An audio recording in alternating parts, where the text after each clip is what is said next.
Hello' everybody. আজি এটা বিষয়লৈ আলোচনা কৰিম। আমি ডে টু ডে প্ৰেক্টিছত পাই থাকোঁ যে মাসকলে আহি কয় যে বাচ্চাই ৰাতি শুলে দাঁত কামুৰে, দাঁত কিটকিটাই থকা বুলি খুব কমপ্লেইন এটা পোৱা যায়। সেইটোৰ কাৰণ জেনেৰেলি কৃমি হোৱা বুলি ভবা হয়। কৃমি একচুৱেলি সেইটো অকল কৃমিয়ে নহয়, কৃমিৰ কাৰণে নহয়, আৰু এটা কাৰণ আছে। সেই বিষয়ে আজি আলোচনা কৰিম।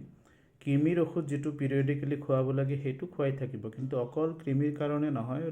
দাঁত কিটকিটনি কৰাটো হ'ল বাচ্চাই যিটো গোটেই দিনত যিটো তাৰ মানসিক প্ৰক্ৰিয়া, যিটো মানসিক অশান্তি বা কিবা কাৰণত সি যদি ইৰিটেট হৈ থাকে, সেই ইৰিটেশ্যনৰ বহিঃপ্ৰকাশ হয় ৰাতি বাচ্চাই যদি আপুনি সেইকাৰণে এই বস্তু কমাবৰ কাৰণে দিনৰ ভাগত বাচ্চাই যিবিলাক কিবা কাৰণত যদি বদমাচি কৰিছে বা কিবা বস্তু এটা লাগিছে, জিদ কৰিছে, সেইটো খুব ধুনীয়াকৈ বুজাই পৰাই তাক বুজাব চেষ্টা কৰিব।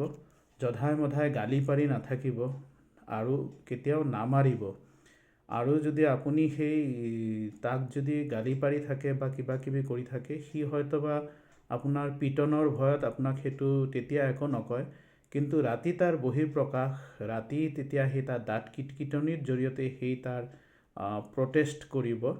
সেইকাৰণে যেতিয়াই ৰাতি দিনৰ ভাগত কিবা তাৰ যদি মানসিক প্ৰব্লেম থাকে, সেইটো ধুনীয়াকৈ আদৰ আৰু মৰমৰ জৰিয়তে তাক সেইটো ছল্ভ কৰিব।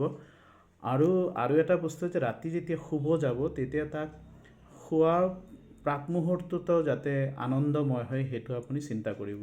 যেনেকুৱা ৰাতি শোৱাৰ আগত গান গাই শুৱাব পাৰে, সাধু কথা শুনাওক, খুব মৰমেৰে আঁকোৱালি লৈ তাৰপিছত শুব দিব, তেন্তে দাঁত কিটকিটনিটো বহুত কমি যাব। ধন্যবাদ।